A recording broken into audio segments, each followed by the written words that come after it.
You're listening to the La Jolla Cosmetic Podcast. Welcome, everyone, to the La Jolla Cosmetic Podcast. I'm your hostess, Monique Ramsey. And today we're welcoming Dr. Hector Salazar back to the podcast. And we're going to be talking about breast implant safety. And Dr. Salazar is a bit of a safety superhero, from what I understand. He graduated from the program where the silicone implant was invented. And he's part of the Public Education Committee at ASPS, which is the Society of Plastic Surgeons, and his role at the ASAPS, which is the Aesthetic Society, is on the Patient Safety Committee. So welcome, Dr. Salazar. Thank you so much. I'm really happy to talk to you as usual. And you know how excited I am about this podcast. I mean, it's a way of maintaining that close contact with our patients and with potential patients that are interested in procedures. So tell us about this program. So when you were in the program that you trained in, you said the silicone implant was invented there. And so tell us about that. You're right. I trained in Houston at the program of the Methodist Hospital and St. Joseph Hospital. So it turns out that back in the 1960s, 1961 to be precise, Dr. Frank Giroux and Dr. Thomas Cronin were pioneers in creating the first breast implant. So they had this idea, and what it was being done like before their time was actually like having different types of material injected into breasts, but just like not as an implant or what we now know as an implant. And apparently they were taking call together one night at the hospital, and it was a slow night. And then they're talking about this. And then all of a sudden they look at an IV saline bag. Oh.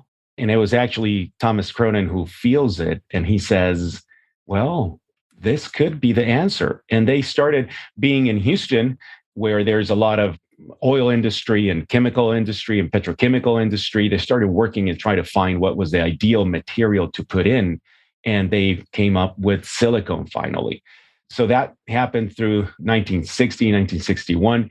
And then what happened is that they created the breast implant. So now the problem was, who are we going to be using this first breast implant, and who's going to be volunteering to undergo breast augmentation? And when they were actually having that discussion, nice young lady actually from Galveston, and I mean, her name is public, so it's Timmy Jan Lindsay. She walks into the office and she was asking to have one of her tattoos removed. She was coming to a plastic surgeon, talked about tattoo removal, and they said, well, we can remove the tattoo for free. Would you be interested in having or undergoing the breast augmentation with this new material called silicone? And it's on a shell. And she said, yes, but only if I can also get my ears pinned back, an otoplasty. So in exchange for She's that wheeling and dealing. I love it. Oh my God. In exchange for that, so it was a tattoo removal and an otoplasty, and in exchange for allowing them to do a breast augmentation. As you know, now we have all these different protocols in the FDA and everything, all these different regulations. Back then, I mean, they could really reach an agreement with the patient directly. And they did that first breast augmentation. She was the mother of 6 kids, and she had really deflated breasts. And I mean, she was fascinated with the result. And then after that, the rest is history, right? Then it started becoming more and more popular. That's the first generation of breast implants in the 1970s, the second generation, then in the 90s, the third generation, and now we're in the fourth generation of breast implants. And your role in the Patient Safety Committee at the Aesthetic Society is what? What do you do? So what we do, and pretty much as you were mentioning it on the Aesthetic Society, I'm part of the Safety Committee and the ASPS, the Society of Plastic Surgeons. I'm part of the Public Education Committee. And those are, within our organizations, are plastic surgeons that are part of the organization that take a particular interest in a certain topic. And I would say that those 2 topics are of my prime interest. And we meet several times a year, and we discuss different safety issues, or how can we achieve or create material to educate the public opinion or future patients in a better way. So that's how I participate in those 2 groups. So today's topic with breast implant safety, the reason we were inspired to bring this topic to the podcast is because Sientra, and they're an breast implant manufacturer, they recently released their annual consumer research. And for the first time ever, the top concern for women who are considering breast implants for the first time was safety instead of cost. So every other year, they've been thinking about cost as kind of their main driver.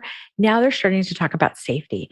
So why, Dr. Salazar, do you think that their top concern shifted?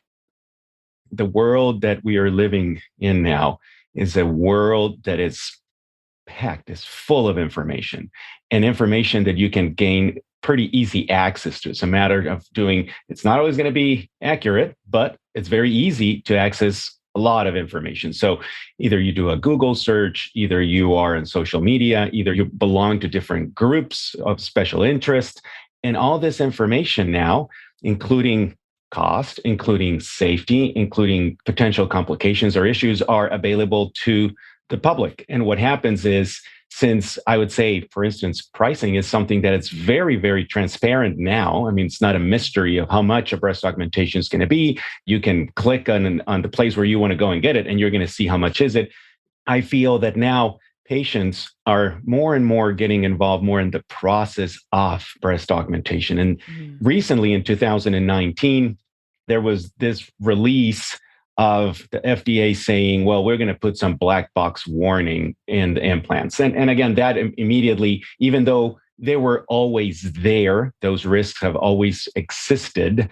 But now that the FDA says, why don't we make it more visible? Of course, that attracts the attention of everybody, including press and including social media.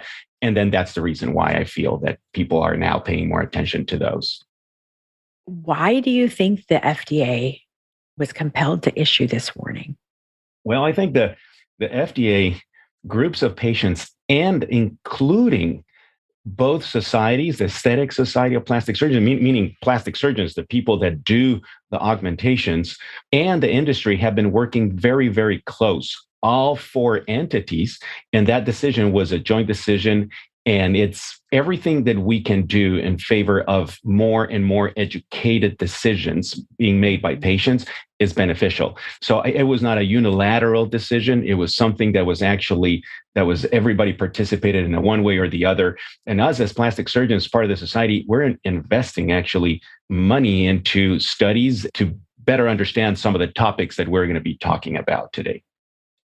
So I keep hearing it called a black box warning. Is there actually a scary black box around the package, or is that just a term?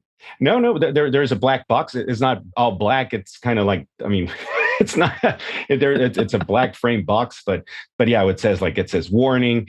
And then they basically it's motivated by two basic entities or two main things that are happening in two hot topics in plastic surgery. And it's related to ALCL and what the so-called BII or breast implant illness. So I'm pretty sure you're going to want to know more about this. So I'll let you lead in that sense. But that's basically what motivated this black box. So the actual FDA order says that they issued these orders to help ensure that patients who are considering having breast implants are provided with adequate risk information so they can make a fully informed decision. Mm-hmm. And this is something that's near and dear to us at La Jolla Cosmetic. Making informed decisions is, that's what informed consent is.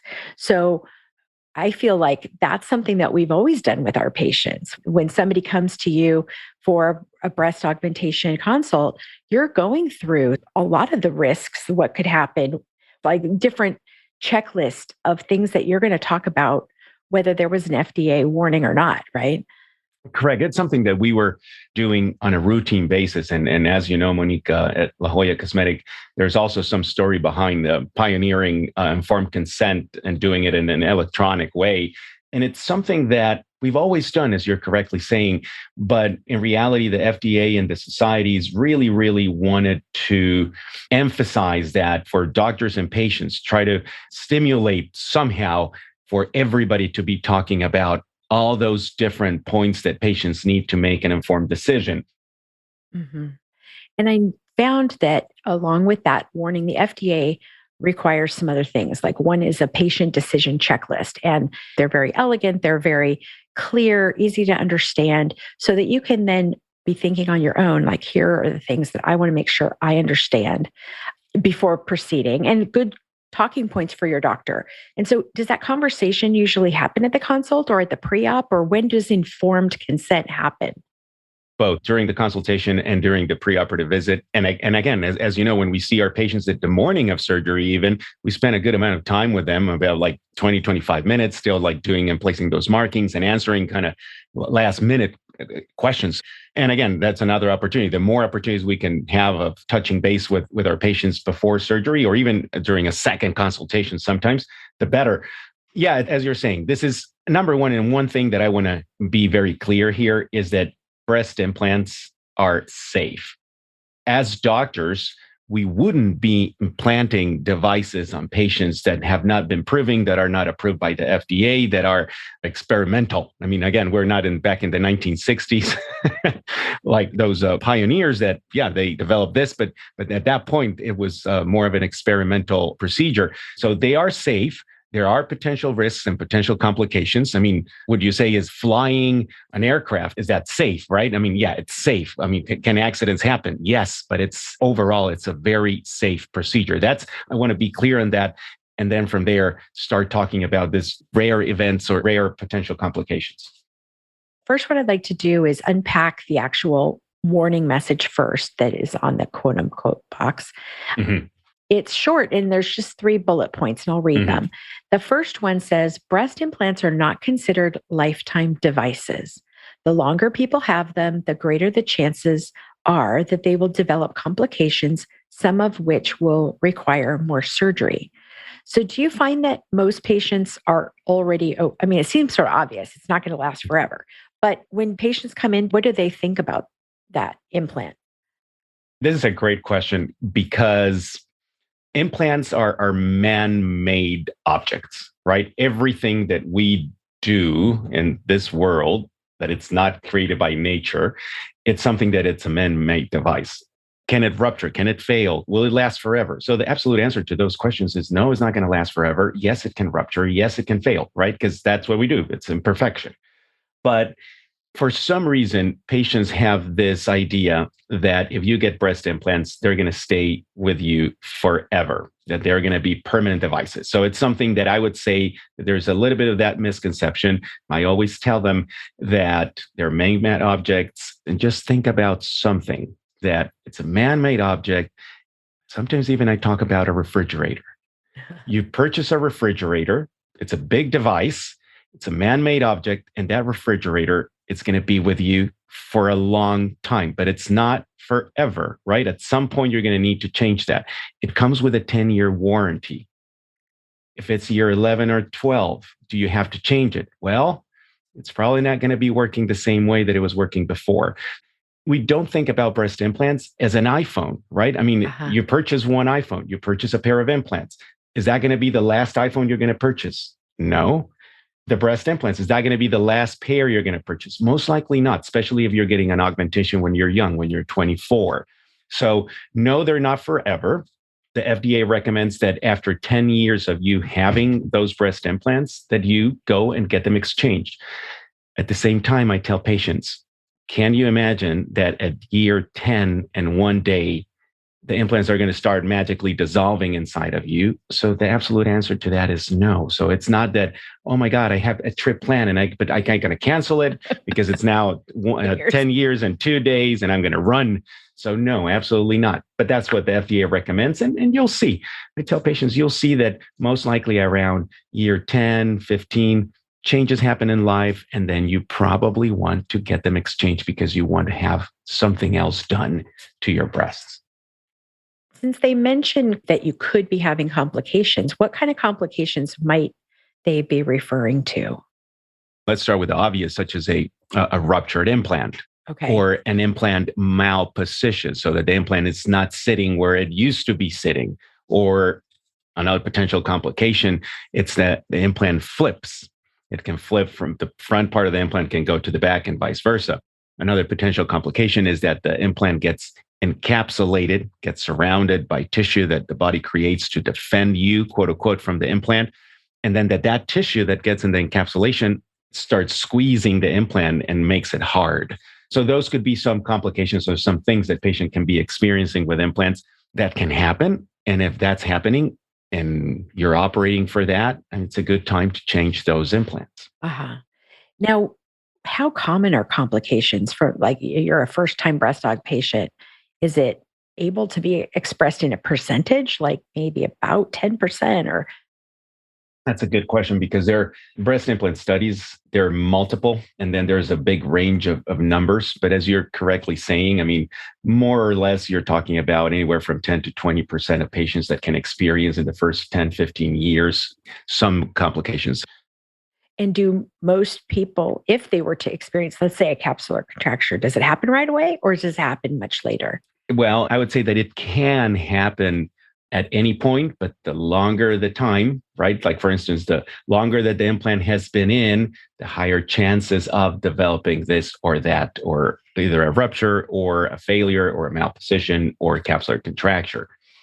Now, if somebody was thinking, well, gosh, I have implants and I might be having a complication, I'm assuming the first person they go to is their surgeon. And what do you do in that case? Right. As you're saying, in the ideal world, to come back to their surgeon. For instance, in my particular case and in our center, patients know that they have the doors open to come back. That's something that's important because what I normally do is I see my patients 1 week after, well, the day after surgery, 1 week after, 3 weeks, 6 weeks, 3 months, 6 months, and a year. And then after that, I invite them every single year to come for a follow-up appointment. And of course, that follow-up appointment, it's a courtesy follow-up appointment. And we not only say hi and make sure that they know exactly what's going in our professional life and how is it going in their personal life. And because we become very close with them, but of course, we're going to be focusing on different FDA recommendations. What are the updates? What are the different things that we have to be looking for? And even how to monitor their implants. And we can talk about that as well. Correct me if I'm wrong, but I think we have a special machine, a special ultrasound machine that's specifically for looking at breast implants in. That's right. And so tell us about that. Yeah. So the FDA recommends an MRI or a high definition ultrasound now. So the recommendations have changed lately. In the past, the FDA would recommend an MRI after 3 years that you had your implants placed in.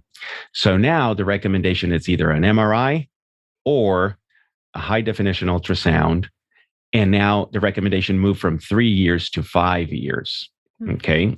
And then after that, every other year, you still come and get that study to just make sure that the shell of the implant is intact.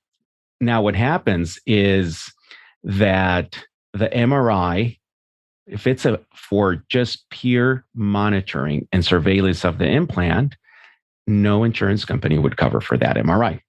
Oh. So then a cosmetic implant that it was you chose to have. Exactly. It's not. And you're like, hey, how's it doing? Nature did not develop those beautiful breasts. And that's what happened. So what they say is like, no, this is not going to be covered. So then patients would have to pay out of pocket for that. And the cost is significantly high. We're talking in the range of $2,500, $3,000 for an out-of-pocket MRI. And that makes it a little bit prohibitive for certain patients, because if you think about it, after 2 or 3 of those MRIs, you already have a new pair of implants, right? I mean,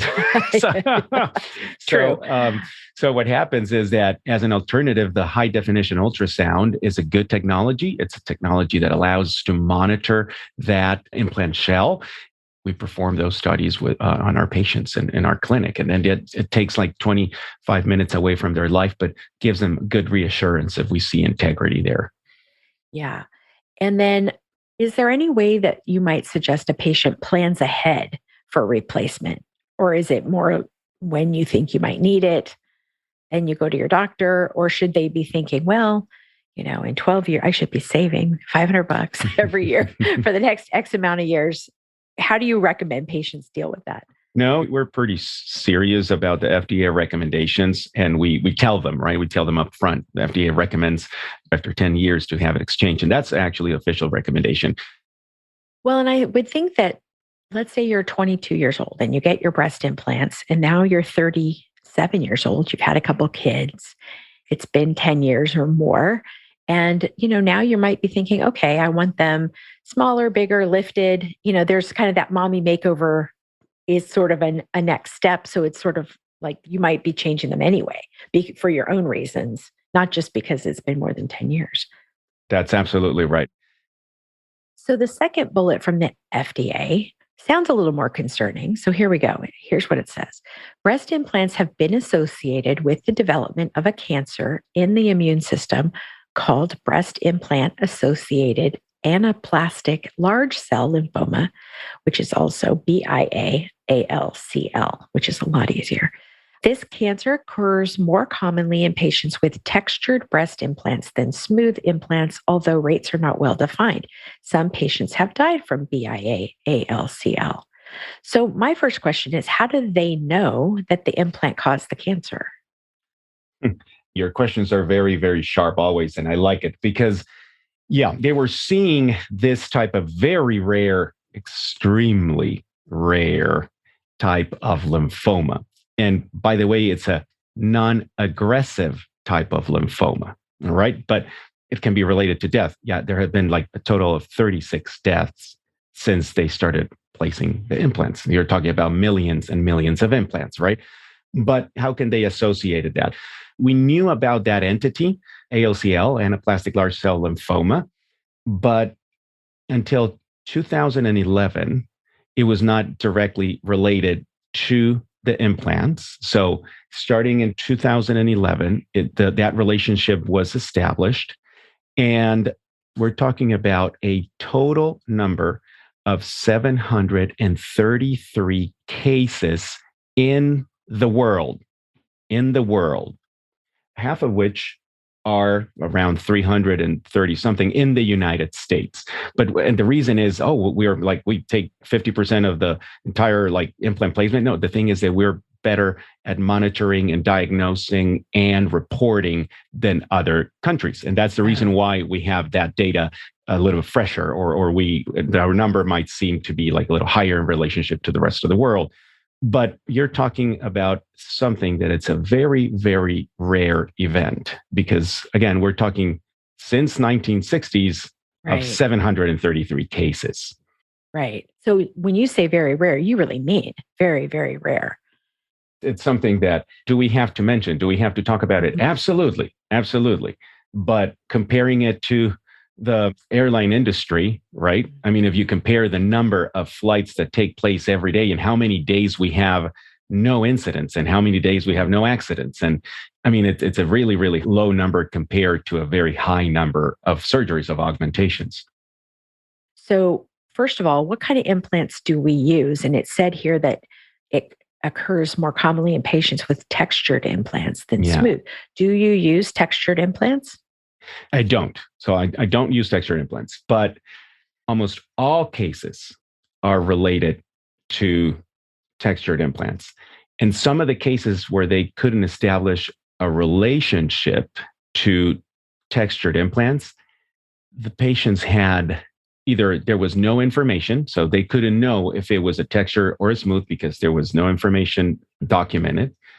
Some cases in which they found it with smooth implants, they said like, oh, ALCL with a smooth implant. Here you go. There was give me a second. The patient had textured implants in the past. So even though we cannot rule out this from smooth implants, but most of the time has been associated with textured implants, as they say in Shark Tank, and for that reason, I'm out. No, but so textured implants are safe devices as well. Again, we're sticking to the FDA recommendations here.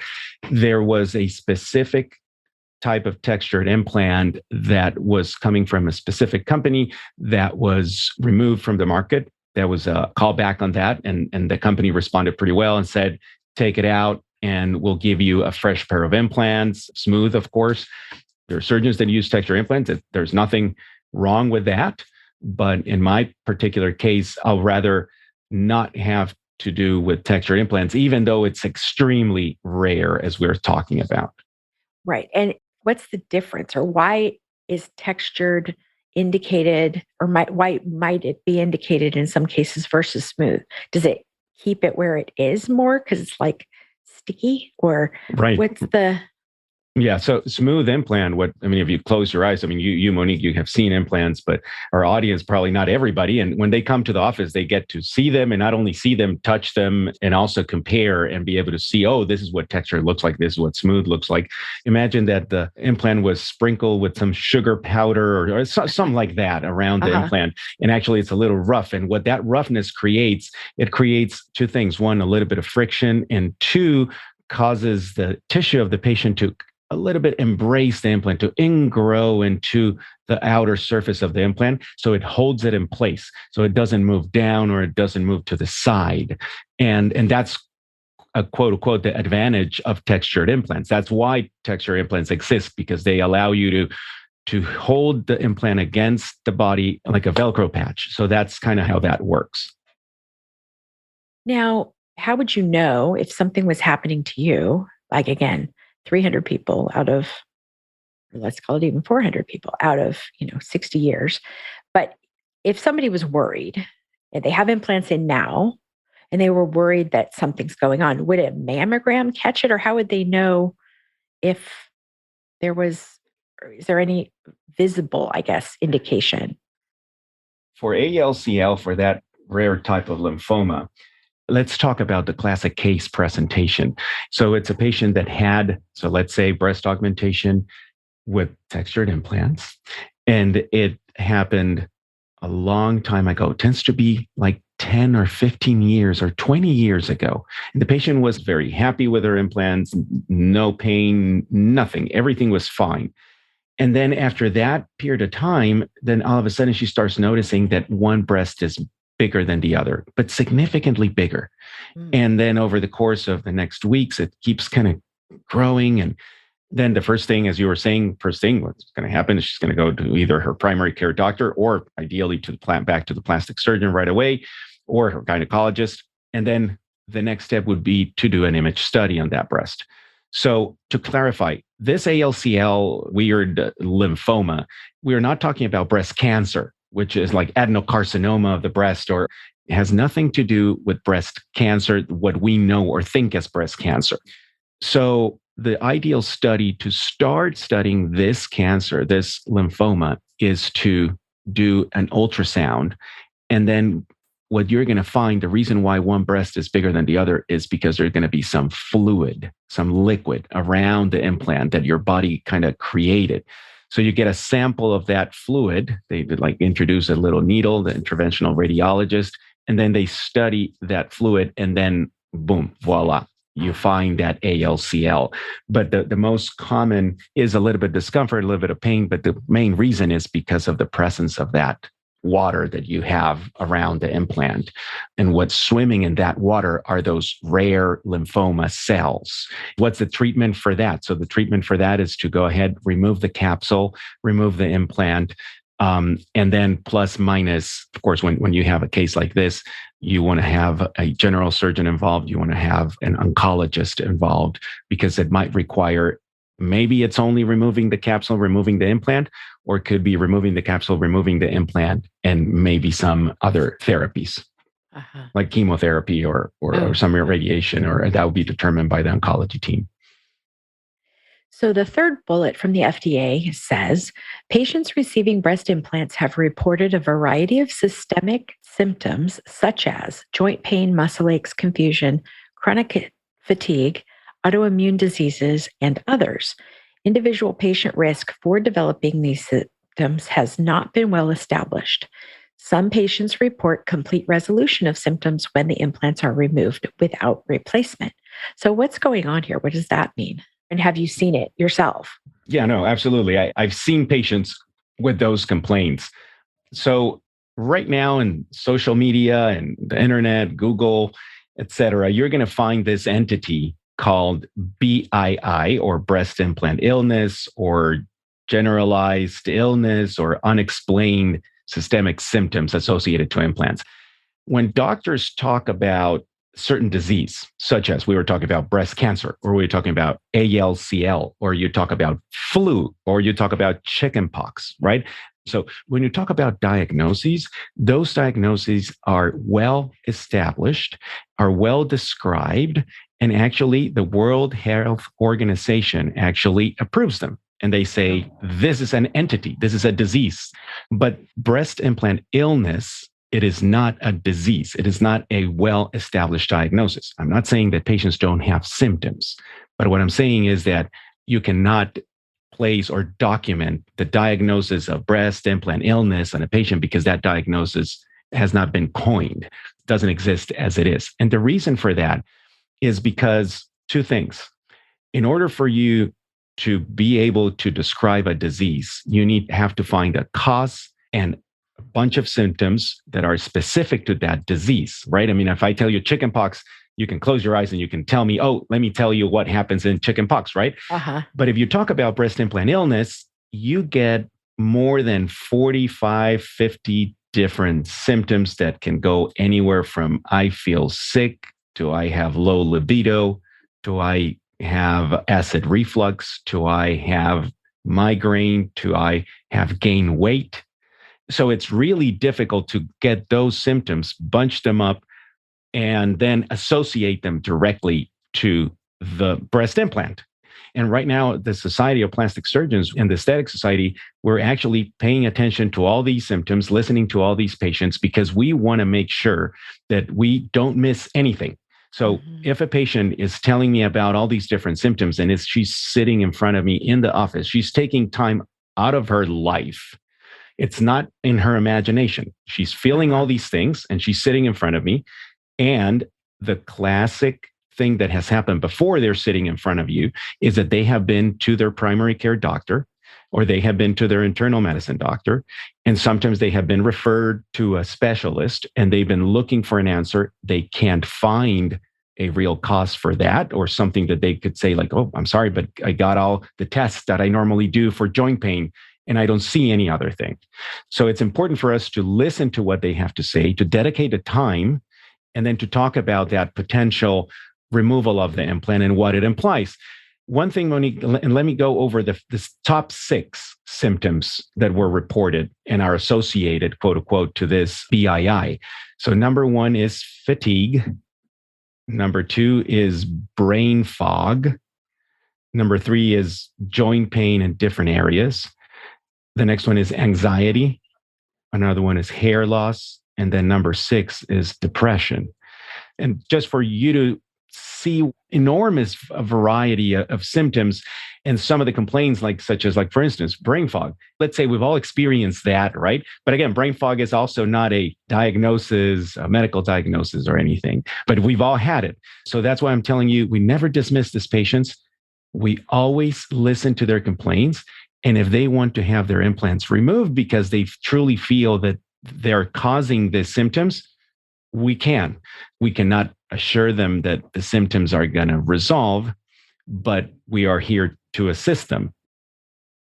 So the last requirements outside of the boxed warning were these things: a patient decision checklist, updated screening recommendations for silicone gel implants, a list of specific materials in the implant, and the device card. So what is that patient decision checklist? Have you seen that? Oh, no, absolutely. We've seen it and we have it in the office, and that breast implant patient decision checklist, it's a document that it's important that patients review and that they review it with their surgeon. And basically what that list goes through is pretty much what we've been talking about right now. And then you go ahead and you sign it. And now also the surgeon signs that together with the patient. Oh, you were mentioning a breast implant card. The device card. What's the device card? So what's the purpose of that? So that card is really, really important for the patient to know exactly what device they have, because it has a serial number, it has a product number, and it's important for them, again, not to have them in their wallet, of course, but to keep them next to their, Social Security card, right? I mean, you never carry that one around, but you have it. The other thing is now there's something that's called a National Breast Implant Registry. And that's also something that the American Society of Plastic Surgeons is promoting a ton, and that we do participate on that. And what that is literally what its name says. It's a national registry of all like patient and the implant that the patient has. Okay, well, that makes sense. So if you're listening and want to explore all the resources that we've mentioned here, check the show notes for links because we'll have everything there. The patient safety checklists are PDFs, which are meant for patients considering breast implants. Those are linked in the show notes for you as well for Sientra and Natrel, which are the implants we primarily use at La Jolla Cosmetic. And you can also find the FDA announcement and any data mentioned on this episode. So, Dr. Salazar, final question. Get ready. We've covered a lot of ground here, and I want to simply ask your opinion as if I were a patient considering breast augmentation for the first time. Are breast implants safe? Yes. The absolute answer is yes, 100%. They're safe. But as in any other thing, I mean, in life, remember, after I finish the podcast, I'm going to hop in my car and I'm going to be driving home. So, is it safe? Yes, it's absolutely safe. Can there be some problems, some issues with any device, with any activity that you do in life? Yes, as long as I understand them and as long as I know what I can expect, then you have made an educated decision and then it's the right thing to do. So absolutely, yes, they're safe devices. This has been so enlightening, a really good time exploring this subject in depth. And I hope that for you, the audience, anybody who's, been thinking about maybe a breast augmentation, or even if you have breast implants, you're thinking about, do I need to switch them? It's important that we address all this very transparently because, like you say, the internet's full of all kinds of information, some of it good, some of it less good. And so we really want to bring you the best information from experts who know and who are going to be honest. And so I think it's wonderful that you were able to spend some time with us today, Dr. Salazar. And we look forward to having you again on the next podcast. Very good. Thanks so much, Monique. And thanks La Jolla Cosmetic for inviting me again.